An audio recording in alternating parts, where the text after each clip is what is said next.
Hello friends, how are you? Good morning.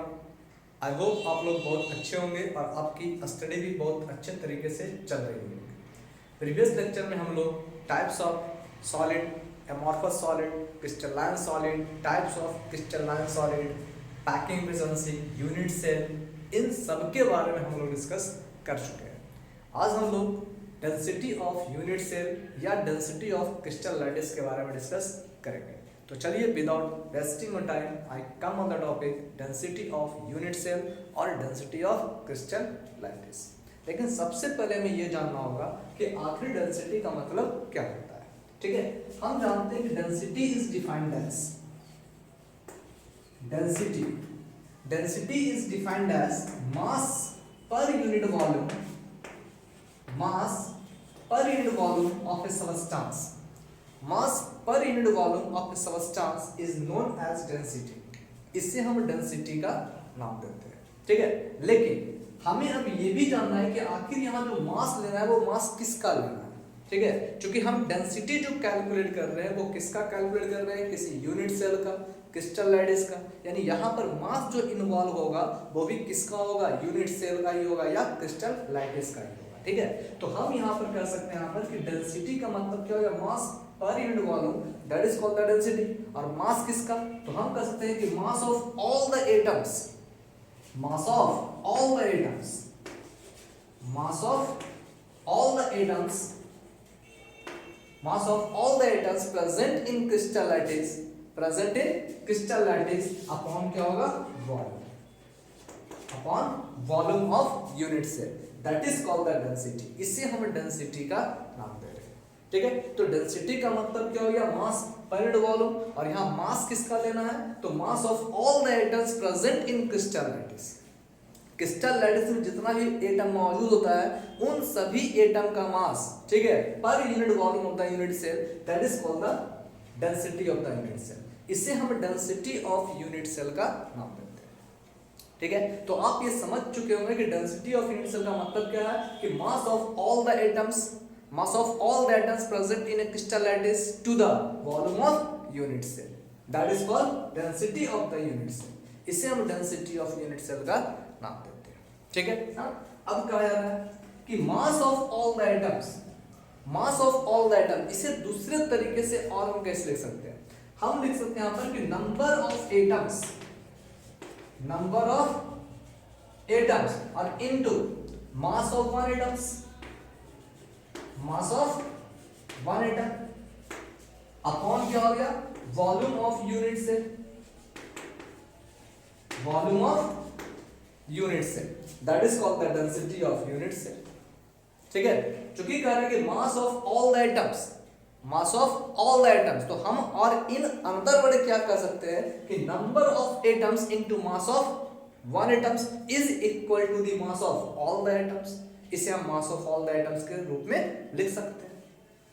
ठीक है, क्योंकि कह रहे हैं density is equal to mass upon volume, और मास अपॉन वॉल्यूम, यहां मास किसका लेना है, तो mass of all the atoms present in unit cell upon क्या हो गया, वॉल्यूम ऑफ यूनिट सेल। और in another word we can say total number of atoms into mass of one atom, इन दोनों को मल्टीप्लाई कर देंगे तो हम क्या कैलकुलेट कर लेंगे, मास of all the atoms calculate कर लेंगे। ठीक है, तो यहां लिख रहे हैं क्या, number of atoms into mass of one atom upon क्या होगा, volume of unit cell is equal to density, जिसे हम रो से इंडिकेट करते हैं। ठीक है ना, और हम क्या कर सकते हैं यहाँ पर, चूंकि दिया हुआ है कि rho is equal to number of atoms, और नंबर ऑफ एटम्स को हम किससे इंडिकेट करते हैं, जेड से।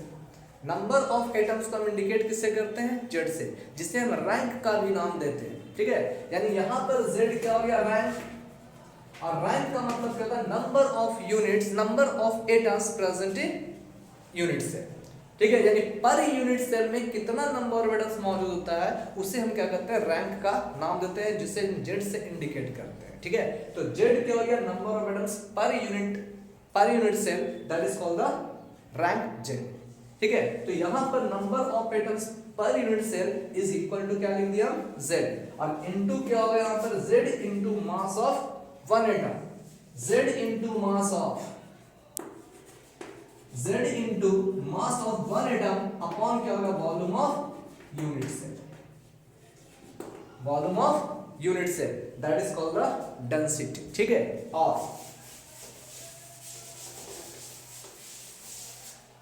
और अब Z into mass of one atom upon क्या होगा, यूनिट सेल। ठीक है, अब देखिए तो rho is equal to Z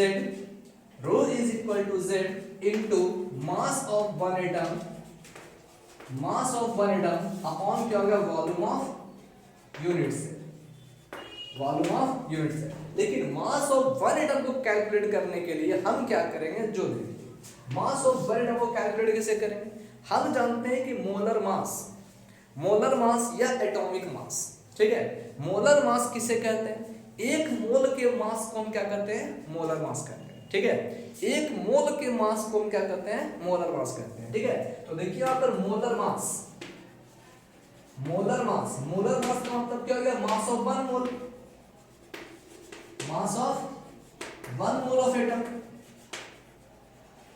mass of one mole of atoms, that is called the molar mass. इसे हम मोलर मास का नाम देते हैं। ठीक है, इस मोलर मास को अगर हम m से इंडिकेट किया जाए, अगर इस मोलर मास को हम m से इंडिकेट करें, ठीक है, तो m इज इक्वल टू क्या होगा, मास of one mole of atoms.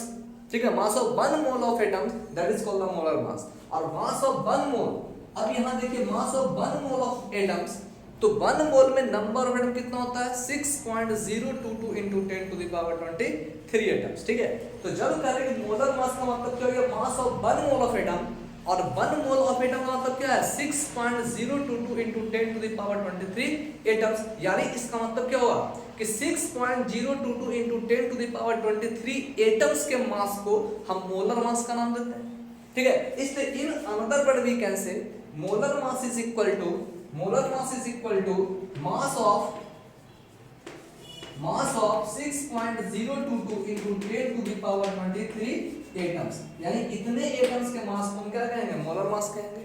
और हम क्या लिख सकते हैं, इसलिए mass is equal to, molar mass is equal to 6.022 into mass of one atom, mass of one atom. ठीक है, तो m इज इक्वल टू क्या होगा, 6.022 into 10 to the power 23 into mass of one atom. ठीक है, और अगर mass of one atom को कैलकुलेट करना हो, मास ऑफ वन एटम, इसलिए mass of one atom is equal to क्या होगा, molar mass upon 6.022 into 10 to the power 23। अगर करें कि टोटल मोलर मास, यानी मोलर मास को हम एवोगाड्रो नंबर, इसे एवोगाड्रो नंबर का नाम दिया जाता है। तो जब इस मोलर मास को हम एवोगाड्रो नंबर से अगर डिवाइड कर देंगे तो मास ऑफ वन एटम को हम कैलकुलेट कर सकते हैं। ठीक है, तो mass of one atom is equal to molar mass upon क्या होगा, एवोगाड्रोस नंबर। ठीक है, इसलिए mass of one atom is equal to molar mass upon क्या होगा, एवोगाड्रो। ठीक है, molar mass upon Avogadro number. अब यहां देखिए put the value of mass of one atom, तो हम जानते हैं density of unit cell is equal to z, जहां पर z क्या हो गया, atom, number of atoms per unit cell, that is called rank. ठीक है, तो number of atoms into mass of one atom, और mass of one atom is equal to क्या होता है, molar mass upon Avogadro number into क्या होगा, mass upon Avogadro's number, और अपॉन क्या होगा, वॉल्यूम ऑफ यूनिट सेल। ठीक है, that is called the density of unit cell. यानी हम इस फार्मूला का यूज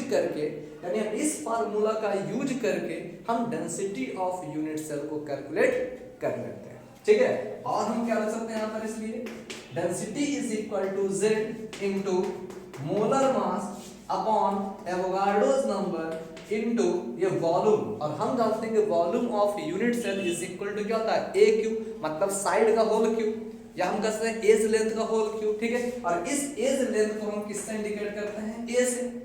ठीक है, ए से, यानी ये क्या हुआ आपका यूनिट सेल, और यूनिट सेल के एज लेंथ को, मतलब साइड को हम ए से इंडिकेट करते हैं, तो volume of unit cell is equal to क्या होता है ए क्यू, यानी साइड क्यू, साइड का मतलब यहाँ पर एज लेंथ का होल, ठीक है, और एज लेंथ को हम ए से इंडिकेट कर सकते हैं, यानी यहाँ पर हम ए का होल क्यू ले सकते हैं, ठीक है। इसलिए density of unit cell is equal to क्या होगा, z into m, z into molar mass upon क्या होगा a cube, that means volume of the unit cell, और इनटू क्या होगा एवोगाड्रोस नंबर, ठीक है। And in this way we can calculate the unit of calculate the density of unit cell या density of crystallites, ठीक है। अब ध्यान दीजिए, अब अगर आपसे क्वेश्चन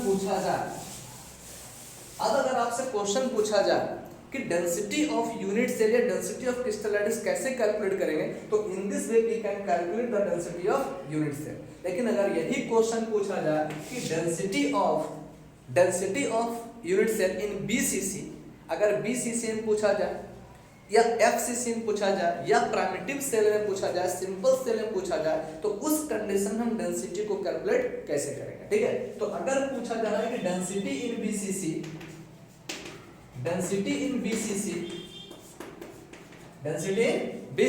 तो हम जानते हैं यहाँ पर बीसीसी के केस में total number of atoms, that means Z, total number of atoms per unit cell is equal to कितना होता है 2। In case of BCC, total number of atoms per unit cell is equal to 2, ठीक है। So we have to put 2 at the place of Z, यानी Z के place पर हम क्या करेंगे 2 पुट कर लेंगे, ठीक है। क्योंकि हम जानते हैं Z क्या इंडिकेट करता है, Z इंडिकेट करता है number of units per unit cell. अगर क्वेश्चन पूछा रहा है कि we have to calculate the density in BCC, तो हम जानते हैं कि in case of BCC total number of atoms per unit cell that is 2 only, so we have to put Z is equal to 2। तो हमें Z के place पर क्या करना है 2 पुट कर देना है, ठीक है, Z के प्लेस पर 2 पुट कर देना है। अगर यही क्वेश्चन पूछा रहा है density in case of FCC, तो FCC के केस में total number of atoms per unit cell is equal to कितना होता है 4, यानी in case of FCC we have to put Z equal to 4, हमें Z के प्लेस पर 4 पुट करना होगा। अगर यही पूछा जा रहा है सिंपल क्यूबिक सेल के बारे में पूछा जा रहा है, प्राइमिटिव यूनिट सेल के बारे में पूछा जा रहा है, तो हम जानते हैं कि in case of primitive unit